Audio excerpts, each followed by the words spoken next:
জীবনের পরিবর্তন করতে পারে?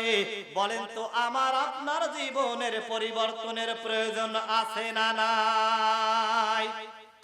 আমার বন্ধুগণ, আবু জেহেলের ভালো লাগে না? আব্দুল্লাহর বেটা মুহাম্মদ সমাজের ভিতরে নতুন ধর্মের সৃষ্টি করলেন। আবু জেহেল বলে, ও মক্কার বড় বড় নেতারা, আব্দুল্লাহর বেটা নতুন একটা ধর্ম নিয়ে এসেছে, নতুন একটা কালেমা নিয়ে এসেছে। এই কালেমার ভিতরে কি মধু, যেই কালেমা পড়ার জন্য মানুষ দলে দলে যায়। আবু জেহেলের শান্তি নাই, আবু জেহেলের চোখে ঘুম নাই, খাওয়া নাই, দাওয়া নাই, একটাই চিন্তা, যদি মুহাম্মদকে দুনিয়া থেকে বিদায় না করা যায় তাহলে ক্ষমতার চেয়ার তো আর বেশি দিন থাকবে না। কিছুদিন আগে এক সরকারের পতন হইল। এই সরকারে দেখেছিল যদি আলেম ওলামাদেরকে জেলের ভিতরে রাখা যায়, যদি আল্লামা সাঈদীকে ফাঁসি দিয়ে মেরে ফেলা যায়, তাহলে মনে হয় বাংলার জমিন থেকে কোরআনের আওয়াজটা বিলুপ্তি হয়ে যাবে। ও জানতো না এই কোরআনের আওয়াজ কোন সাধারণ মানুষের না, এই কোরআনের আওয়াজ তার, এই জমিনটা হলো যার। ষড়যন্ত্র করলো আলেম ওলামাদেরকে যদি জেলের ভিতরে ভরে রাখা যায় তাহলে কোরআনের কথা কেউ বলতে পারবে না। ও মুসলমান, তারা জানতো না ফেরাউন নমরুদকে কিন্তু আল্লাহ পাক ধ্বংস করে দিয়েছে। যারা আল্লাহর সাথে দুশমনি করবে, যারা আল্লাহর সাথে যুদ্ধ ঘোষণা করবে, আল্লাহ পাক বলে, বান্দা আমি আল্লাহ পাক তোমাকে সৃষ্টি করলাম, বান্দারে তোমাকে ধ্বংস করতে গেলে আমি আল্লাহ পাকের সময় লাগবে না। যেইটার নমুনা আজকে বাংলার সমাজে দেখতে পাওয়া যায়, আওয়াজ দিয়ে বলেন ঠিক কিনা। 17টা বছর কোরআনের বিরুদ্ধে কথা বললো, আজকে কিন্তু তাদের একজনও সমাজে খুঁজে পাওয়া যায় না। যারা কোরআনের বিরুদ্ধে কথা বলবেন, আল্লাহ পাক বলে, বান্দারে যারা কোরআনের বিরুদ্ধে কথা বলবে, যারা আমি আল্লাহর বিরুদ্ধে কথা বলবে, যারা আমার নবীর বিরুদ্ধে কথা বলবে, আমি আল্লাহ পাক তাদেরকে দুনিয়া থেকে নিশ্চিহ্ন করে দেব। এখন মুসলমান, আপনাদের কাছে প্রশ্ন, আমরা আল্লাহর অনুসারী হতে চাই কি চাই না? আমরা আল্লাহ পাকের গোলাম হতে চাই কি চাই না? আল্লাহ পাকের যদি গোলাম হতে চাই তাহলে শর্ত বেশি না, কোরআন ধরার প্রয়োজন আছে না নাই? ও বন্ধু, আবু জেহেল বলল, মক্কার নেতারা, তোমরা যদি আব্দুল্লাহর বেটা মুহাম্মদকে না থামাইতে পারো, যদি মুহাম্মদকে দুনিয়া থেকে বিদায় না করতে পারো, তোমরা শুনে নাও, এই যে ক্ষমতার চেয়ার রয়েছে, এই চেয়ার কিন্তু বেশি দিন থাকবে না, ধ্বংস কিন্তু অনিবার্য হয়ে যাবে। আব্দুল্লাহর বেটা মুহাম্মদ একটা ধর্ম নিয়ে এসেছে, মানুষগুলো যেভাবে ধর্মটা গ্রহণ করতে শুরু করেছে, এইভাবে যদি তারা একে একে ওই নতুন ধর্ম গ্রহণ করে, তাহলে আমি আবু জেহেল আমাকে নেতা বলে মানবে না। না না, এইটা তো হতে যাওয়া যায় না। অতএব এর থেকে বাঁচতে গেলে একটাই কাজ, সেটা হলো মুহাম্মদকে হত্যা করতে হইবে। কাজ কয়টা? আজকেও সমাজে কিন্তু পায়তারা শুরু হয়ে গেছে। কোরআনের আইন যদি চালু হয় তাহলে সুদ ঘুষ সব বন্ধ হয়ে যাবে, না খেয়ে মরে যাব। এই ধরনের লোকও কিন্তু সমাজে আছে, আছে না? আওয়াজ দিয়ে বলেন আছে কিনা? আবু জেহেল একটা মিটিং কল করলেন, তারা একটা পরিকল্পনা করলেন, একটা সংবিধান তারা চেষ্টা করলেন, বৈঠক করলেন। এই বৈঠকের ভিতরে আবু জেহেল দীপ্ত কণ্ঠে বলে উঠলো, ও মক্কার বড় বড় ক্যাডারেরা, ও মক্কার বড় বড় লিডারেরা, তোমাদের রক্তে কি কোনো তেজ নাই? তোমাদের কি কোনো রাগ নাই? এই যে আব্দুল্লাহর বেটা মুহাম্মদ, একজন মানুষ এত বড় বিপ্লব আনে, কালেমার দাওয়াত দেয়, নতুন একটা ধর্মের দাওয়াত দেয়, এই ধর্মটা মানুষগুলো গ্রহণ করে, তারা যদি এইভাবে ধর্মটা গ্রহণ করতে থাকে তাহলে আমাদের ছেলেপেলা একটাও থাকবে না, সব মুহাম্মাদের দলে ভর্তি হয়ে যাবে। না না না, এইটা হতে দেওয়া যায় না, এর একটা প্রতিকারের প্রয়োজন দরকার। আবু জেহেল একবার বলে, দুইবার বলে, কোনো আওয়াজ আসে না। ও বন্ধু, তৃতীয়বার যখন আবু জেহেল গরম হয়ে বলল, ও মক্কার বীরেরা, আমি আবু জেহেল ঘোষণা করলাম, যেই ব্যক্তি যেই লোক মুহাম্মাদের কাল্লাটা কাটতে পারবে তাকে আমি আবু জেহেল পুরস্কার দেব। আবু জেহেল একবার বলে, কেউ কোনো কথা বলে না। আবু জেহেল দ্বিতীয়বার ঘোষণা দেয়, কেউ কোনো কথা বলে না।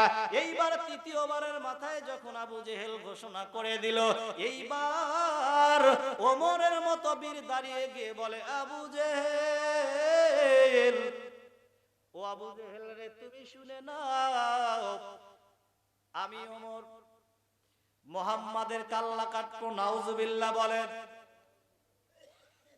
সব দিকে ধ্বনি দিয়ে মুখরিত হয়ে গেল পরিবেশ।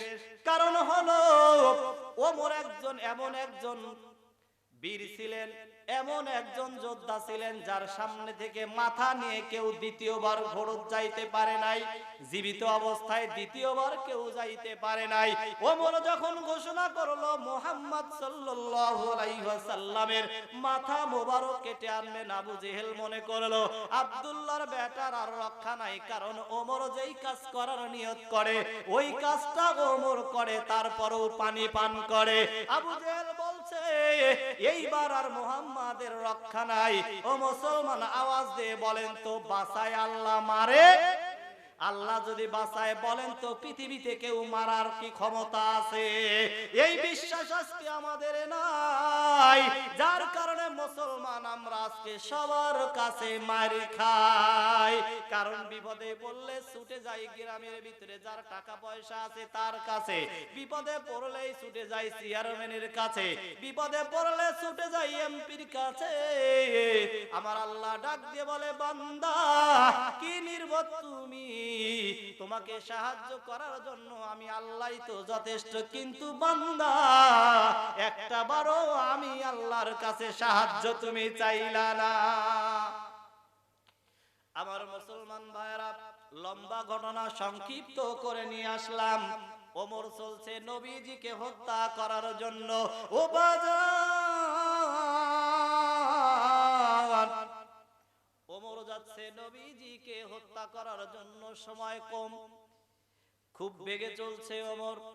পথের ভিতরে ওমরের সঙ্গে বন্ধু নাইমের সঙ্গে দেখা হয়ে গেল। আওয়াজ দিয়ে বলেন আল্লাহু আকবার। নাইম বলছে, ওমর মেজাজটা এত গরম কেন? ও ওমর, তোমার চেহারার দিকে তাকানো যায় না, মনে হয় চোখ দিয়ে আগুন বের হবে, কেন এত গরম? ওমর রে, বলো বলো, আমি তোমার বন্ধু, জানতে চাই কোথায় তুমি চলেছো। ওমর ডাক দিয়ে বলে, নাইম, সময় নাই, কারণ হলো আব্দুল্লাহর বেটা মুহাম্মদ এই যে একটা নতুন কালেমা নিয়ে এসেছে, নতুন ধর্ম নিয়ে এসেছে, যেই ধর্ম যেই কালেমা মানুষগুলো একে একে সুন্দর করে দলবদ্ধভাবে এই ছায়াতলে যায়, এই রকম যদি চলতে থাকে আমাদের বাপ দাদার ধর্মের কোনো অস্তিত্ব থাকবে না। ও নাই, আমি ওমর চলছি মুহাম্মাদের কাল্লা কাটার জন্য। আওয়াজ করে বলেন নাউজুবিল্লাহ। ও বন্ধু, ওমর যখন এই কথা বললো, নাইমের মাথাটা কেমন যেন ঘুরে গেল। নাইম কয়, সর্বনাশ, ওমর কত বড় জাহেল। ওমর যায় নবীজির কাল্লা মোবারক কাটার জন্য। যেই মানবকে সৃষ্টি না করলে আল্লাহ এই ধরা সৃষ্টি করতো না, ওই মানবের কাল্লা কি বলেন ওমর কাটতে পারবে? নাইম বলে, ওমর দাঁড়াও। ওমর বলে, বন্ধুরে, সময় তো নাই। নাইম বলে, তুমি তো যাবা। ও ওমর, তুমি কি জানো তুমি যেই মানবের কাল্লা কাটার জন্য যাইতেছ তার পরিচয় কি তুমি জানো? ওমর বলে, নাঈম রে, আমার অত সময় নাই তার পরিচয় শোনার জন্য। ও নাঈম, তুমি আমার রাস্তা ছেড়ে দাও, আমি আগে কাল্লা কাটবো, তারপরেও আমি পানি পান করব, তার আগে এক ফোঁটা পানি আমি স্পর্শ করব না। এইবার নাঈম বলে, ওমর, তুমি নবীজির কাল্লা কাটার জন্য যাইবা, যাওয়ার আগে তোমাকে পরীক্ষা দিতে হবে। বলেন কি দিতে হবে? ওমর বলছে, নাঈম রে, পরীক্ষা যদি দিতে হয় আমি ওমর পরে দেব, কিন্তু আজকে পরীক্ষা দেওয়ার সময় নাই। আমার মুসলমান ভাইরা দেখেন কেমন করে নবীজিকে ভালোবাসতে হয়। নাঈম বলে, ওমর রে, পরীক্ষা না দিলে আমি নাঈম তোমাকে সামনে যেতে দেব না।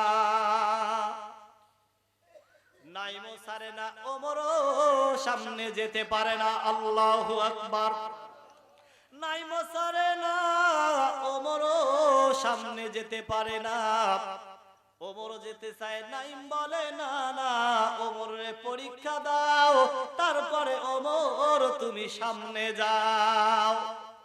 ওমরের ধৈর্য কুলায় না। ওমর বলে, নাঈম রে, ঠিক আছে, বল বল তোর কি পরীক্ষা? পরীক্ষা আগে দেই, তারপরে মুহাম্মাদের কাল্লা কাটতে যাই। এইবারে নাঈম বলে, ওমর, ওই যে দেখো একটা দুর্বল বকরি আপনারা চেনেন, ছাগল চেনেন? নাঈম বলে, বন্ধু, এই যে একটা ছাগলের বাচ্চা, দুর্বল ছাগল, যদি এই বকরিটা তুমি ধরতে পারো তাহলে আমি নাঈম বুঝবো ওমর তুমি নবীজির কাল্লা কাটতে পারবা। ওমর একটা অট্ট হাসি দিয়েছে। মুসলমান গভীর মনোযোগ দিয়ে শুনতে হবে কথাগুলো, কারণ হলো আল্লাহ পাক যদি তার কুদরত বান্দার সাথে দিয়ে দেন, বলেন ওই বান্দার কি কোনো ভয় আছে? ওমর কয়, নাঈম তুমি কি পাগল হয়ে গেছো? আমি মক্কার বুকে এমন একটা বীর, যেই বীরকে দেখে বড় বড় বীরেরা ভয় পায়, আর সাধারণ একটা বকরির বাচ্চা, এই বাচ্চা ধরতে পারলেই তোমার পরীক্ষা কি সাকসেস? নাঈম বলে, ও ওমর, এই যে ছোট্ট একটা বকরির বাচ্চা, যদি তুমি এটা ধরে দিতে পারো, ওমর রে, আমি নাঈম বুঝবো তুমি নবীজির মাথা কাটতে পারবা। কারণ হলো নাঈম জানতো আল্লাহ পাক সাহায্য করতে পারেন কি পারেন না। ওমর অট্ট হাসি দিয়ে ছাগলের ছানা ধরতে গেল। ওমরও দৌড় দেয়, ছাগলের বাচ্চাও দৌড় দেয়। আল্লাহু আকবার বলেন। আর একটু আওয়াজ দিয়ে আল্লাহু আকবার বলেন। ওমর দৌড় দেয়, ছাগলের বাচ্চাও দৌড় দেয়। ওমর জোরে যায়, ছাগলের বাচ্চা জোরে যায়। ওমর ধরবে ধরবে, ধরতে পারে না। আল্লাহ পাক বলে, ওমর রে, আমি যদি কোনো বান্দাকে সাহায্য করি, পৃথিবীর কারো তো ক্ষমতা নাই বান্দার ক্ষতি করবে। আল্লাহ পাক বলে, ওয়াকানা হাক্কান আলাইনা নাসরুল মুমিনিন। আল্লাহ পাক বলে, বান্দা, তুমি যদি ইমানের উপরে অবিচল থাকতে পারো, ও বান্দা, ইমানের উপরে তুমি যদি অটল থাকতে পারো রে বান্দা, আমি আল্লাহ ঘোষণা করলাম, বান্দা, তোমাকে সাহায্য করা আমি আল্লাহ পাকের ওয়াজিব হয়ে যায়। ও মুসলমান, ওমর চেষ্টা করে ছাগলটাকে ধরার জন্য, কিন্তু ওমর কিছুতেই ছাগল ধরতে পারে না। ওমর চেষ্টা করে, পারে না। তৃতীয়বারের মাথায় যখন ওমর বকরিটা ধরতে যায়, বকরিটা একটা লাফ দিয়ে দূরে চলে যায়। ওমর সুন্দর করে পড়ে যায়। নাঈম বলে, ওমর তুমি বলো পরীক্ষায় পাস না ফেল? ওমর রেগে গেল। আশ্চর্য, ছোট্ট একটা দুর্বল একটা বকরির বাচ্চা, এইটাই আমি ওমর ধরতে পারলাম না, তার মানে পরীক্ষায় ফেল।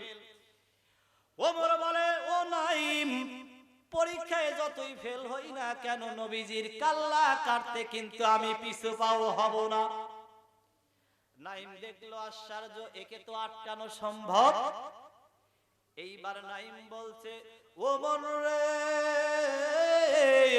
তুমি কার কাল্লা কাটার জন্য যাবা? যাওয়ার আগে তোমার ঘর আগে ঠিক করো। আওয়াজ দিয়ে বলেন মারহাবা। ওমর বলে, কি দোস্ত, আমার ঘর আগে ঠিক করতে হবে? তার মানে নাইম বলে, ও ওমর, তুমি যেই মানবের মাথাটা কাটার জন্য যাও, তুমি যেই নবীজির মাথা কাটার জন্য যাও, ওমর তুমি কি জানো তোমার বোন ফাতেমা এবং তোমার ভগ্নিপতি সাইদ ইসলাম ধর্ম গ্রহণ করেছে? আল্লাহু আকবার বলেন। ও মুসলমান, এই কথাটা যখন নাইম বলল, এইবার ওমর বলছে, কি এত বড় দুঃসাহস যে আমাদের চিরশত্রু আব্দুল্লাহর বেটা মুহাম্মদ, তার ধর্ম আমার বোন ফাতেমা এবং ভগ্নিপতি আবু সাইদ গ্রহণ করেছে। নবীর মাথা পরে কাটি, আগে আমার বোন এবং ভগ্নিপতিকে সাইজ করে আসে। একটু জিকির করেন লা ইলাহা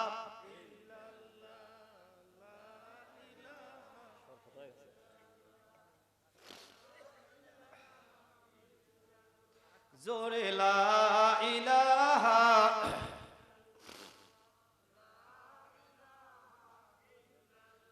হয় না, লা ইলাহা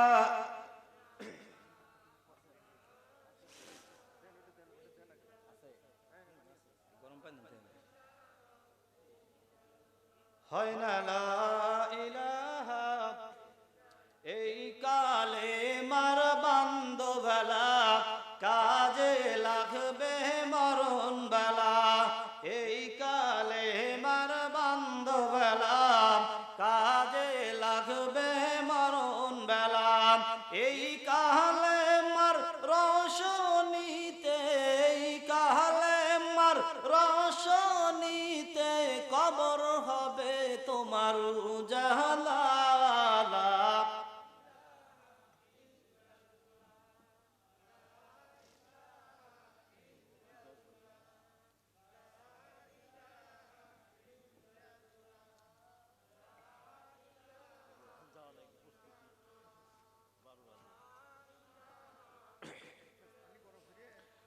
লা ইলাহা ইল্লাল্লাহু মুহাম্মাদুর রাসূলুল্লাহ। আওয়াজ দিয়ে বলেন সাল্লাল্লাহু আলাইহি ওয়াসাল্লাম। ও মুসলমান, ওমর বলে, নাইম, ঠিক আছে, আগে আমার বাড়িতে যাই, আগে আমার বোন ফাতেমা এবং ভগ্নিপতি সাইদকে সাইজ করি। ও বন্ধু, ওমর নবীজিকে হত্যা না করে আগে চললেন বাড়ির দিকে। ওমর যখন দরজার সামনে যায়, দরজার সামনে গিয়ে দেখে ভিতর থেকে সুন্দর করে কোরআনের আওয়াজ বের হয়। আল্লাহু আকবার বলেন। ওমর স্থির থাকতে পারে না।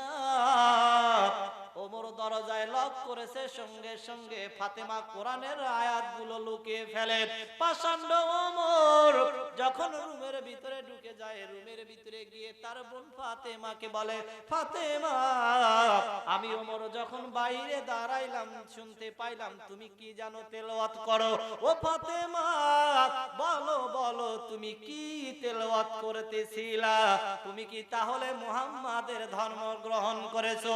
এইবার বোন একটা ডাক দিয়ে বলে, ওমর রে, ও ওমর, তুমি যখন শুনেছো, ও ওমর তুমি শুনে নাও, মুসলমান জীবন দিতে পারে কিন্তু কখনো মিথ্যের আশ্রয় মুসলমান নেয় না। ও ওমর, তুমি তুমি যেহেতু শুনেছো ওমর তুমি নিজ কানে শুনে নাও, আমি ফাতেমা এমন একটা কালেমা, এমন একটা দিন গ্রহণ করেছি, ওমর রে যদি এইটা দিন, এই দিন গ্রহণ করার কারণে ও ওমর তুমি যদি আমাকে মেরে ফেলে দাও, কারণ আমার কোনো দুঃখ নাই, কারণ হলো মরণের মালিক যিনি, হায়াতের মালিক হলো তিনি। ওমর বলে ফাতেমা তাহলে কি তুমি ইসলাম ধর্ম গ্রহণ করে নিয়েছো? ফাতেমা উচ্চ কণ্ঠে আওয়াজ দিয়ে বলে ওমর তুমি ঠিকই শুনেছো, আমি ফাতেমা এবং আমার স্বামী সাইদ আমরা দুজনই মুহাম্মাদের হাতে হাত রেখে কালেমা পড়ে নিয়েছি। আল্লাহু আকবার বলেন। ওমরের মেজাজ ঠান্ডা না গরম? আওয়াজ দিয়ে বলেন ঠান্ডা না গরম? ওমর বলে আমি যাকে হত্যা করার জন্য যাই তার ধর্ম তোমরা গ্রহণ করে নিয়েছো। ও ফাতেমা তোমাকে আমি ভাই হিসাবে প্রথমবার ওয়ার্নিং দিয়ে যাই, ও ফাতেমা বলো বলো এই ধর্ম ছাড়বা কিনা? এইবার ফাতেমা ডাক দিয়ে বলে ওমর রে, ও ওমর শুনে নাও, তোমাকে হয়তো মক্কার কিছু মানুষ ভয় করতে পারে, ও ওমর তুমি জানো না আমরা যেই আল্লাহর উপরে ঈমান এনেছি জীবন দিতে রাজি, ওমর তোমাকে দেখে ভয় আমরা পাইব না। ওমরের রক্ত গরম হয়ে গেল। ওমর এইবার তার বোন ফাতেমাকে প্রহর করা শুরু দিল। ওমর মারে আর বলে ফাতেমা বল বল ইসলাম ধর্ম ছাড়বে কিনা? ফাতেমা বলে ভাই গো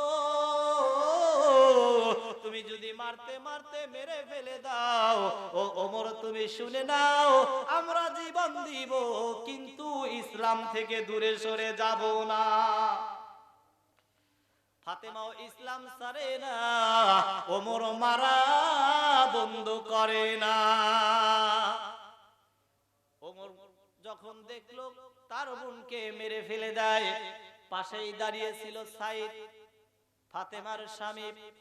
এই সাইদ স্ত্রীকে বাঁচানোর জন্য যখন জড়িয়ে ধরলো, ওমর কিছুই মানে না, দুইজনকেই প্রহর করা শুরু করলো। ও বাজান মারতে মারতে যখন শরীর থেকে রক্ত বের হইল, এইবার ওমর দেখে বোন ফাতেমার শরীর থেকে রক্ত বের হয়, সাইদের শরীর থেকেও রক্ত বের হয়। ওমরের বিবেকের ভিতরে কাজ করেছে আহারে এত মারি তারপরও কালেমা ছাড়ে না, তার মানে এর ভিতরে কোনো কিন্তু আছে না নাই? আজকে কত মানুষকে ফাঁসি দিয়ে মেরে ফেলে দিল, কিন্তু বলেন কোরআনের আওয়াজ বাংলার সমাজে আছে না নাই? কারণ হলো এই আওয়াজটা আমার আল্লাহ পাকের। এইবার ওমর বলছে ও ফাতেমা এই যে তোমাকে এত মারি তারপরও কেন তুমি কালেমা ছাড়ো না? ফাতেমা একটা চিৎকার দিয়ে বলে ওমর তুমি যদি মারতে মারতে আমাদেরকে মেরে ফেলে দাও, ওমর রে শুনে নাও আমি ফাতেমা জীবন দিতে রাজি আছি কিন্তু কালেমা ছেড়ে দেব না। ও ওমর তোমার যত শক্তি আছে তুমি সব শক্তি দিয়ে আমাদেরকে মেরে ফেলে দাও, কিন্তু একটা কথা শুনে নাও ও ওমর রে জীবন দিব তবু কালেমা আমরা ছাড়ব না। বলেন তো কালেমা আমরা ছাড়তে রাজি আছি কি? আমরা মুসলমান, আমরাও জীবন দেব, কিন্তু কোরআনের বিরুদ্ধে কেউ যদি কথা বলে ওই নাস্তিককে আমরা আর ছেড়ে দিব। আমার মুসলমান ভাইরা, ওমরের বিবেকের ভিতরে নাড়া দিয়ে উঠলো আহারে কি কালেমা পড়লো, কি দিন গ্রহণ করলো, যেই কালেমা পড়ার কারণে জীবন দিতে রাজি, যেই কালেমায় অটল থাকার কারণে তারা মৃত্যুকে ভয় পায় না, এই কালেমা জানার ইচ্ছে ওমরের জেগে গেল। আল্লাহু আকবার বলেন। এইবার ওমর বলে ফাতেমা এত মারলাম এই যে শরীর থেকে তোমার রক্ত বের হলো, তারপরে ফাতেমা তুমি কালেমা ছাড়লা না। ও ফাতেমা আমি ওমরের জান জানতে শখ হয় জিনিসটা আমাকে একটাবার দেখানো যাবে কি যাবে না। ফাতেমা আওয়াজ করে বলে, ওমর তুমি হলে কাফের, তুমি হলে অপবিত্র, এই অপবিত্র অবস্থায় আল্লাহ পাকের পবিত্র কালামুল্লাহ ধরা যাবে না। ওমর রে, তুমি যদি এই কালামুল্লাহ ধরতে চাও তাহলে সর্বপ্রথম তোমাকে আগে পবিত্র হইতে হবে। কি হইতে হবে? আজকে আমরা নামাজ পড়ি, বলেন পড়ি কি পড়ি না? নামাজ পড়ার পরও কিন্তু আমরা মিথ্যে কথা বলি, বলেন বলি কি বলি না? নামাজ পড়ার পরও আমরা সুদ খাই, বলেন খাই কি খাই না? মুসলমান ভাইরা, নামাজের পূর্বে 7টা ফরজ আছে, কয়টা? আওয়াজ দিয়ে বলতে হবে কয়টা? নামাজের ভিতরে আছে 6টা, এই সর্বমোট কয়টা? এই 13টা ফরজের ভিতরে কিন্তু একটা ফরজ আছে কি? শরীর পাক আছে না নাই? মাদ্রাসার ছাত্র বলো আছে না নাই? তোমার আমার যদি শরীরটা পাক না থাকে, বলো নামাজ কবুল হবে কি হবে না? আজকে নামাজ পড়ি তারপরে ঘুষ খাই, নামাজ পড়ি তারপর সুদ খাই, নামাজ পড়ি তারপর মিথ্যে কথা বলি। কারণ হলো নামাজের বাইরে যে 7টা ফরজ আছে, 1 নাম্বার শরীর পাক, 2 নাম্বার কাপড় পাক, 3 নাম্বার জায়গা পাক। আওয়াজ দিয়ে বলেন ঠিক কিনা? আজকে নামাজ পড়ি, নিজের শরীর পাক নাই, কারণ হলো হারাম খাদ্য আমার আপনার পেটের ভিতরে যায় কি যায় না? হারাম খাদ্য খায় আমি আপনি যতই নামাজ পড়ি না কেন, ওই নামাজ আল্লাহ পাকের দরবারে কবুল হবে না। আমার মুসলমান ভাইরা, মা বোনেরা আছে না নাই? আওয়াজ দিয়ে বলেন আছে না নাই? মা বোনদের জন্য কিছু কথা বলার প্রয়োজন আছে না নাই? ও মা, আপনাদের 2টা পা ধরে বলে যাই, একটু গভীর মনোযোগ দিয়ে কথাগুলো শুনবেন। ও মা গো, আপনি যদি ভালো হয়ে যান, আমার নবীজি বলে যেই সংসারে মেয়ে মানুষ ভালো হয়, যেই ঘরের ভিতরে মেয়ে মানুষ ভালো হয়, ওই ঘরটা আল্লাহ জান্নাতের বাগান বানিয়ে দেয়। একটু মারহাবা বলেন। আমার বন্ধুগণ, গভীর মনোযোগ দিয়ে কথা শুনতে হবে, সময় কম। কারণ হলো নবীজির প্রথম সহধর্মিনী নামটা একটু আওয়াজ দিয়ে বলেন তো কি? অনেকেই বলতে পারে না নামটা কি? হযরতে খাদিজাতুল কুবরা রাদিয়াল্লাহু তাআলা আনহা। এই খাদিজা রাদিয়াল্লাহু তাআলা আনহা এমন একজন ধন্যাঢ্য মহিলা ছিলেন, তদানীন্তন সময়ে মক্কায় হযরতে খাদিজার চেয়ে একজনও কিন্তু ধনী মানুষ, কিন্তু তিনি নবীজিকে ভালোবাসার কারণে যত ধন সম্পদ ছিল সবগুলো আমার নবীজির পা মোবারকে বিছিয়ে দিয়েছেন। আল্লাহু আকবার বলেন। এই খাদিজা একদিন নবীজিকে বললেন, ইয়া রাসূলুল্লাহ, ইয়া হাবিবাল্লাহ, নবী গো, ও নবীজি, আপনার কাছে আমি খাদিজা কিছু জিনিস আবদার করব। আমার নবীজি তার 2 চোখের চোখ দিয়ে টপ টপ করে পানি পড়ে। নবীজি আমার বলে, খাদিজা, ও খাদিজা, তুমি এমন একজন স্ত্রী আমার, যেই স্ত্রী সারা জীবন আমাকে দিয়ে গেলা। ও খাদিজা, এই সময় তুমি আমার কাছে কি চাইবা? তোমাকে দেওয়ার মতো তো কিছু নাই। হযরতে খাদিজা বলে, ইয়া রাসূলুল্লাহ, আমি খাদিজা নবীজি আপনার কাছে তেমন কোনো জিনিস চাইব না। নবীজি, আপনার কাছে কিছু জিনিস আমি চাইব, বলেন নবীজি আপনি দিবেন কি দিবেন না?